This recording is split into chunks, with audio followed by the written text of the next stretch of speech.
Hey everyone, I'm back for another quick gameplay. I want to apologize in advance. I was talking up this big Sidisi game, and it bugs about 2 turns into the game.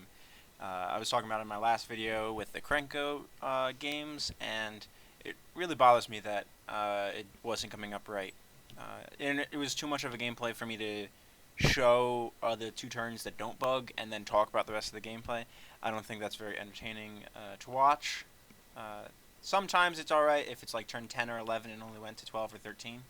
But turn 2 of a 17 turn game is not what I want to be talking about the entire time. Let alone trying to remember every play that I make, as well as my opponent made.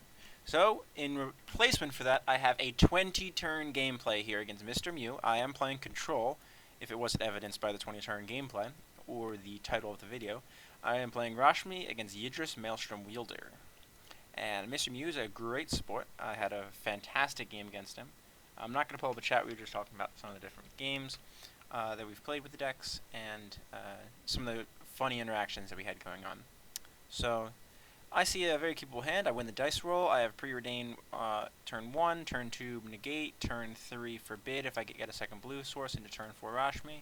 If I don't have to burn them, it's even better because Rashmi will come down. Definitely keep the hand. My opponent, I think, mulls to 6. Yes, mulls to 6. So he gets a scry off that. Doesn't really matter to me where he puts it. I see Gush, Oracle, but no land. I'm going to push both of them. And I draw Talaria West. And that could mean I could play that turn 2 and go Shields down and negate. But then I'd have Forbid the following turn if I needed to. But honestly, there's nothing terrifying after seeing Bant Panorama come down.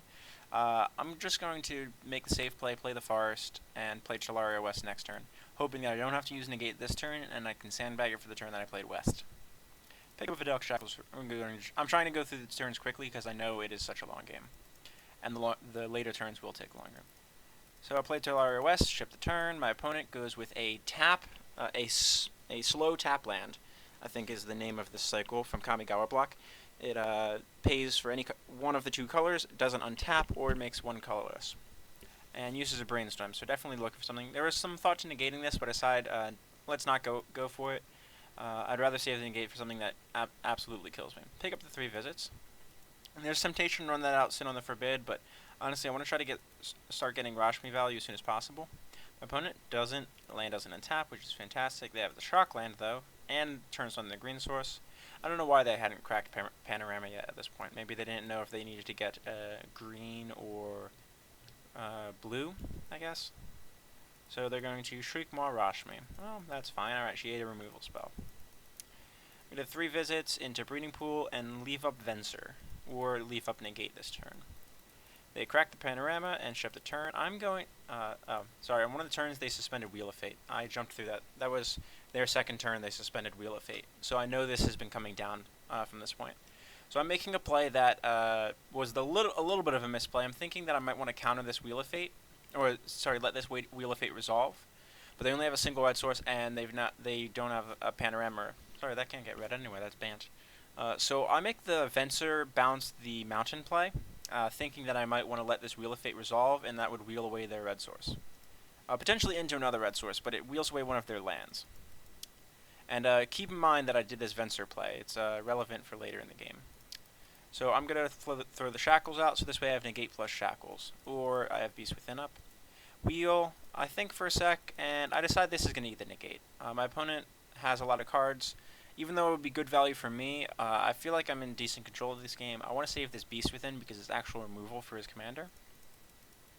Which he taps and untaps a couple times. Comes down. So I pick up the Peregrine Drake. No attacks, I'm just going to sit on it this turn.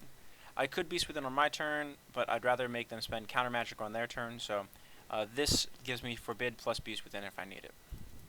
That said, they do have the replay on Yidris, but I have the Forbid if I don't have to protect the Beast Within. So I'm going to Beast that, and Yidris is attempting to cast again. I'll Forbid that without buyback, pick up into the Royal. So now's the turn that I gotta go Shields down off the Shackles, which the count is 2 currently, and get the Rashmi out, because I need to start getting value out of my cards. Or better value out of my cards. Peregrine Drake, and we joked about this a little bit in chat, about, I was like, oh, I love Peregrine Drake, knowing that I have my own of the exact same set in my hand. So we were cracking up about that. So my opponent uses some pretty amazing cards if Yidris had connected. Peregrine Drake into Frantic Search would have been an absolutely insane value. I probably would have lost the game if I didn't have some way to deal with the Yidris. Pitches Genesis and Anger, and this is where something is interesting to me. Rashmi just sits here. There's quite a few turns when I'm not sure why he didn't use Genesis back on the Shriek more continuously to keep Rashmi out of play. And he doesn't for the longest time. And I comment on it when he finally does. So Blood Mist is target creature gains double strike. Yidris, when he connects, he can give multiple instances of Cascade. So if he double strikes in, he deals all of your spells get Cascade. So they go and get 2. This feels like a win more card in the deck though. And after seeing his list, it definitely seems to be somewhere between the value Yidris and combo Yidris. He's certainly in a hybrid spot. Because I saw his whole hand at one point, which will be coming up. Blighted Woodland picks up, so I'm going to Peregrine Drake, find a Memory Lapse, that'll be useful. Play the Blighted Woodland, which I'm planning to get double Island to increase my Shackles count, so that way I'm 1 away from stealing Yidris with Shackles if I need to. My opponent doesn't use Genesis. Let me pop out this Graveyard so it doesn't keep happening, so that way I don't have to change my clicking location. Cyclonic Rift, alright, well I'm going to take the value, play, put Cyclonic Rift back on top, Time Walk him, pick up a Yavi Coast. I take 6 for the Time Walk, but that's okay. And I'm going to crack the Blighted Woodland, get 2 islands, Simic Signet gets me a Cold Steel Heart. I think for a sec, do some math, realize that I don't have quite enough to be able to Into the Royal my Venser, recast Venser, activate Shackles, and play a Cold Steel Heart at all this turn, or do all of that this turn, and actually Into the Royal, I'm 1 mana short of being able to kick the Into the Royal on Venser, replay the Venser, and use Shackles. So I'm going to decide to, because I'm planning to Venser the Cyclonic Rift, so I'm going to play without kicking, and Venser the Cyc Rift back, and I do this because I want to leave Shackles up, because by leaving Shackles up, it prevents him from throwing Double Strike on the Peregrine Drake, because they'll just bounce off. If he throws Double Strike on Peregrine Drake, his Drake will kill mine if I Trump Block, and the Beast can't get in. So by leaving up Shackles, it prevents Drake from getting Double Strike and keeps one of his creatures back, just in case. And it keeps my Drake alive, essentially, is the line that I'm playing towards. So I'm going to take the Beast. It also, because I got 2 islands, it lets me take the Beast in combat and Fog for 6 damage. So I felt like 6 damage was worth the lack of 1 card there. Also potentially representing counter magic, although he knew the Cold Steel Heart. Like a good Magic player, I play the Cold Steel Heart first, finding Strip Mine off Rashmi. Let me pop out my revealed pile so you guys can see what's going on. Find the Strip Mine, and I'm going to Strip Mine the Watery Grave here. And this is the tempo play. Yidris currently costs 8, and now I'm going to play the game of keeping him at Mr. Mew at 7 mana as long as possible. I know that Cyclonic Rift is coming down this coming turn, though, because I have no answers to it. Honestly, I don't mind Cyclonic Rift. Peregrine Drake pays for itself. Venser has valuable ETB. Rashmi, not really lost. These are both mana rocks. They pay for themselves the turn after they come down. So, I don't mind the Cyclonic Rift here. And you'll actually see one of the really cool plays that I get to do here. Cyclonic Rift, I'm going to Shackles the Beast in response, so that way the Beast gets bounced and removed from the game because it's just a token. So, Shackles actually lets me kill 1 creature there, which is pretty valuable. And I get a whole handful of gas to start casting with Rashmi again. So I don't mind that Cyclonic Rift. And honestly, him playing it on his turn is pretty bad value in my opinion. You might as well just wait till my turn on my end step to do it. Especially with Yidris having haste because of this Anger in the yard. So I pick up Think Twice. I play land, Rashmi, Signet, Cold Steel Heart, and I'm going to leave up Venser here. And my plan is to just Venser something that would kill me. Goes with Is It Boilerworks, and Wheel of Fortune. Well, crap, I can't Venser that, because he'll just be able to replay it. What I can do is play the same tempo game that I've been playing, and Venser the Is It Boilerworks. By playing this, he actually, Mr. Mew actually allowed me a double Stone Rain in the form of Venser, as well as value off Rashmi if I get something worth casting. Think Twice, I don't care if it's in the yard. You lose the Shackles, though, which I was playing as an out to Yidris currently. So I need to find a new way to deal with Yidris. So I'm going to hit a Mystical Morph, which is a fantastic hit. Venser the Izzet Boilerworks, and at that point he probably realized, oh crap, that hurts. And I can certainly agree. That does hurt. Pick up a fantastic hand, more green sources, which I seem to be a little bit lacking on. Regrowth to get back Shackles if I need it. Mana Drain to protect Legacy's Lore is another answer to Yidris, just takes a while. And Sol Ring to ram myself out. Most importantly, though, is Merchant Scroll. My opponent just wheeled, and there is one card in this deck that is amazing the turn after your opponent wheels. And I count my mana, I'm a little bit short of being able to do it. My line was going to be Merchant Scroll for Mystical Tutor for Cyclonic Rift, think twice into Cyclonic Rift, and then Cyclonic Rift my opponent's board. Oh, sorry, and then sorry, not Cyclonic Rift. Think twice into Amnesia. Mystical Tutor for Amnesia because Merchant Scroll can't get Amnesia. And then Amnesia my opponent's hand away. So while then they would only have a 4 power attacking Peregrine Drake in play. I realize I don't have quite enough mana for that, but I do have this regrowth to do that line later on if I can get some more mana, which I will off drain. I play with a sword, I get a Sylvan Library off my Remora. I decide I'm going to pay for the Remora at least once. Get a Fabricate, that's pretty good. So I get a Sol Ring, flip into Nature's Claim, which is fantastic. Makes me really wish I had played this Merchant Scroll first, so I would have gotten a free Nature's Claim to kill this sword. Not that I mind though, it only costs 1 mana, right? I have exactly enough to do this. So I'm going to Merchant Scroll for Cyclonic Rift instead. That's why I was thinking Rift. Play the Legacy's Lore and ship the turn. Or, sorry, crash in and ship the turn. Now my plan here is to, in response, I wanted him to spend mana, basically, to use the sword. So I'm going to Nature's Claim the sword, kill that, give him some life, get a forest, not that it matters to my hand. And even better, he spends more mana to play Diabolic Tutor. I have exactly enough to play Mana Drain. In beginning of combat, after he's done that, Psych Rift, and my opponent has F6, even though they could have played Library of Lang off that land. Although, I don't know if they wanted to play Library of Lang and give me mana, so, or give me a draw. It's probably better to just throw away a card instead. Pictures in Revolving Wilds. I think about Mystical Morph for a sec, decide I'm going to let it go. It's cycled me itself once. I've only paid 1 mana into it ever, because I hit it off Rashmi. Pick up Temporal Manipulation, fantastic card. So I'm going to start with Regrowth. I get a Gilded Lotus. I'm going to regrow the Merchant Scroll. Realize I have enough to play Lotus as well in this chain. So this is the amazing turn that I loved this game for. Merchant Scroll into Mystical Tutor. Mystical Tutor into Amnesia. Think twice out of my graveyard to get the Amnesia. Amnesia my opponent. Rip their hand apart. Look at this. Library of Lang, Peregrine Drake, Blood Mist, Vamp, Chaos Warp, Turnabout. I leave them with a single island in their hand, and have exactly enough to play Temporal Manipulation at the end of everything. I get to crash in for 4 damage, get another turn, make a little bit of a misplay, so I cast Fabricate, I look at what I have left, I'm going to go get the top, play the top. Now if I had Winter Orb in the deck, I would have immediately gotten Winter Orb and just won the game because I have Tezzeret plus Lotus plus Sol Ring. There's no way he beats Winter Orb if I had it in the list. Make some mana with Tezzeret, play the top, see triple land, play bounce land, pick up the Tolaria West. And because I've already played a land, I don't want to reveal what I'm planning to get with this Tolaria West quite yet. I'm going to play the Sylvan Library and crash back in. My opponent does not Genesis, and this is like the start of this chain of like my opponent not using Genesis. There were quite a few turns where my opponent just tapped out willy-nilly. Tried to use Psych Rift. It was 3 turns because I had Memory Lapse, Venser, and then they actually resolved it.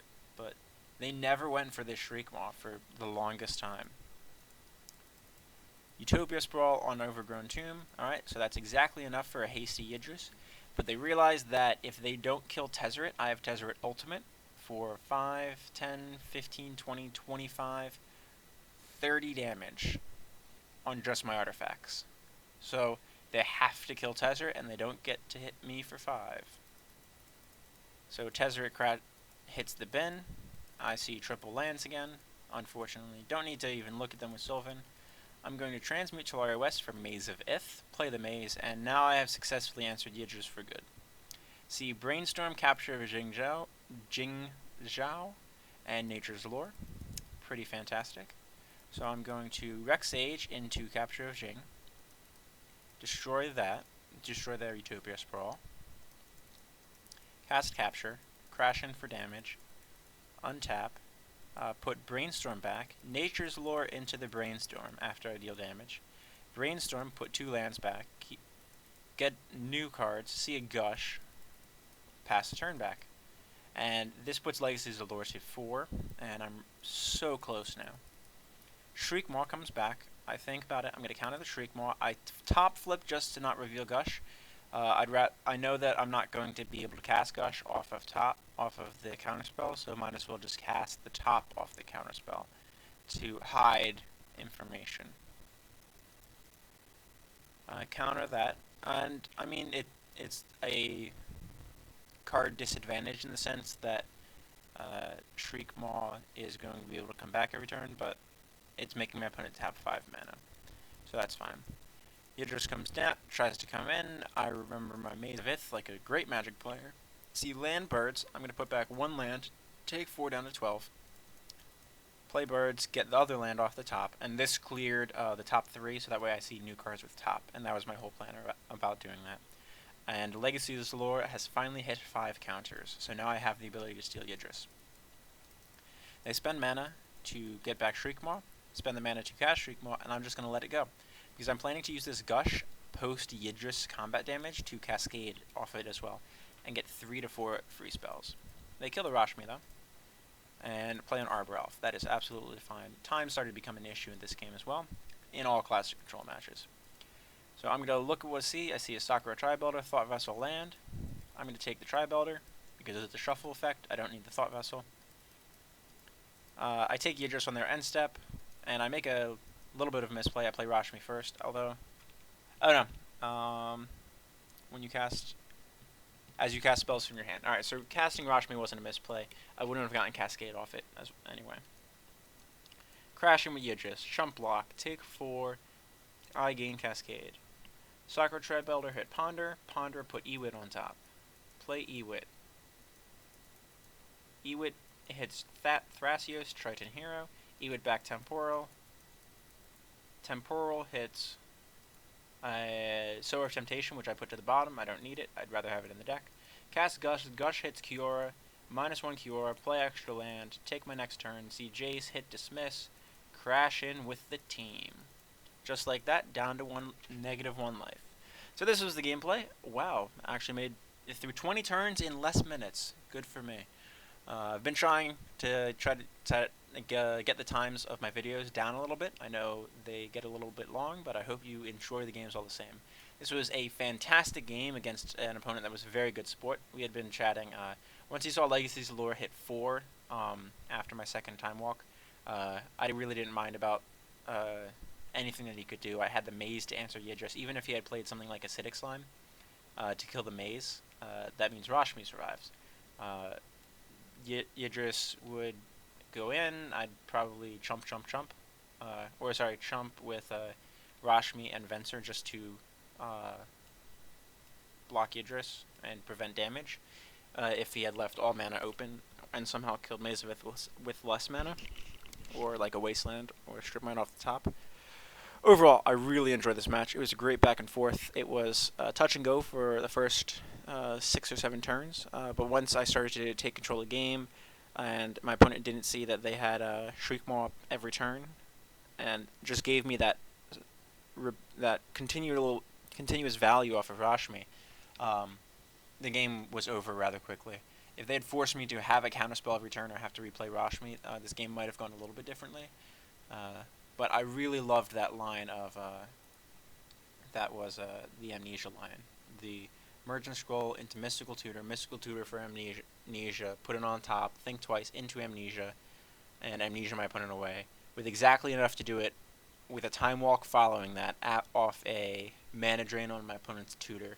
Just absolutely fantastic gameplay against a fairly skilled opponent with sort of this like 75% Yidris build. So, hope you all enjoyed the video. Don't forget to like, subscribe, and share it to anyone you think also might enjoy it.